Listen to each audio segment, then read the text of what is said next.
जादुई कमल का फूल। बहुत समय पहले की बात है। हिमालय की तराई में बसे एक छोटे से गांव कमलपुर में एक साधारण सा लड़का रहता था, अर्जुन। वह गरीब था, परंतु उसका हृदय सोने जैसा था। अर्जुन को फूलों से बेहद लगाव था और वह हर सुबह नदी किनारे जाकर कमल के फूलों को निहारता था।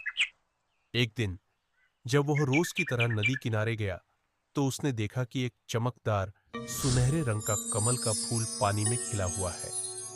यह फूल बाकी सभी फूलों से बिल्कुल अलग था। उसकी पंखुड़ियों से प्रकाश निकल रहा था और जैसे ही अर्जुन ने उसे छुआ, समय कुछ पल के लिए थम सा गया। अचानक एक धीमी आवाज गूंजी। हे अर्जुन, तुमने जादुई कमल को छू लिया है। ये फूल हर उस व्यक्ति को एक वरदान देता है जो सच्चे दिल से दूसरों की भलाई करता है। अर्जुन चौंक गया, पर डर के बजाय उसके चेहरे पर मुस्कान थी। फूल ने कहा, तुम 3 बार मेरी मदद से किसी का जीवन संवार सकते हो। सोच समझकर उपयोग करना। पहला वरदान। अर्जुन के गांव में एक बूढ़ा किसान था, जिसका इकलौता बैल बीमार होकर मर गया था। बिना बैल के वह खेत नहीं जोत सकता था। अर्जुन ने जादुई कमल को हाथ में लेकर प्रार्थना की, हे फूल, कृपया इस किसान को 2 स्वस्थ बैल दे दो।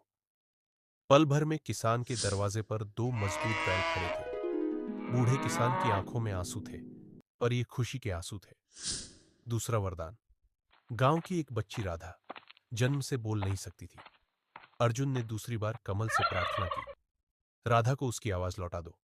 और तभी राधा की मां ने देखा कि राधा मुस्कुराते हुए बोली, माँ, सारा गांव अर्जुन को पूजने लगा। पर वह विनम्रता से कहता, ये कमल का चमत्कार है, मेरा नहीं। तीसरा वरदान।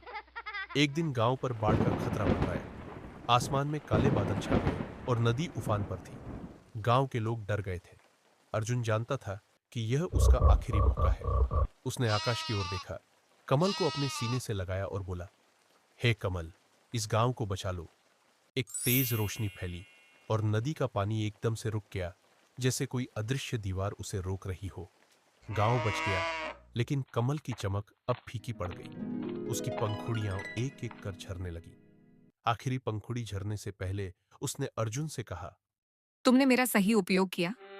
अब मैं चला, पर तुम्हारे भीतर जो करुणा और साहस है, वही असली जादू है।